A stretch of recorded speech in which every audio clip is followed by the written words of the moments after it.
நம்ம பார்க்க போகிறது 11th சமச்சீர் மேக்ஸு சாப்டர் 1 எக்ஸாம்பிள் 1.10.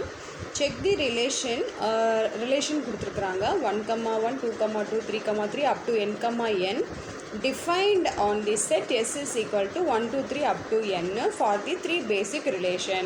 ஸோ இந்த 3 பேசிக் ரிலேஷன்ஸ் என்னென்ன அப்படின்னு பார்த்தோன்னா reflexive, symmetric and transitive.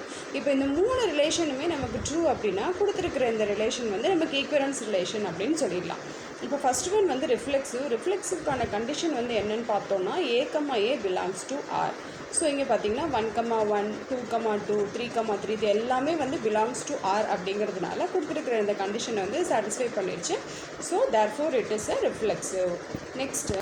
Next பார்த்திங்கன்னா சிமெட்ரிக்கோட பேசிக் கண்டிஷன் என்னென்னு பார்த்தோன்னா if A, belongs to R அப்படின்னா then B, A belongs to R. இந்த கண்டிஷனை சாட்டிஸ்ஃபை பண்ணிச்சு அப்படின்னா கண்டிப்பாக கொடுத்துருக்கிற ரிலேஷன் வந்து சிமெட்ரிக். இப்போ வந்து நமக்கு 1,1 இருக்கா, இப்போ இந்த ரிவர்ஸில் B, A போட்டாலுமே இது வந்து 1,1 தான். ஸோ 1,1 பிலாங்ஸ் டு ஆர் அப்படிங்கிறதுனால கொடுத்துருக்கிற ரிலேஷன் வந்து சிமெட்ரிக்கு நமக்கு ப்ரூஃப் ஆகிடுச்சு. நெக்ஸ்ட்டு வந்து ட்ரான்சிட்டிவோட கண்டிஷன் வந்து என்ன அப்படின்னா if A, B belongs to R, B, C belongs to R, then A, Cயும் பிலாங்ஸ் டு ஆர் இருக்கணும்.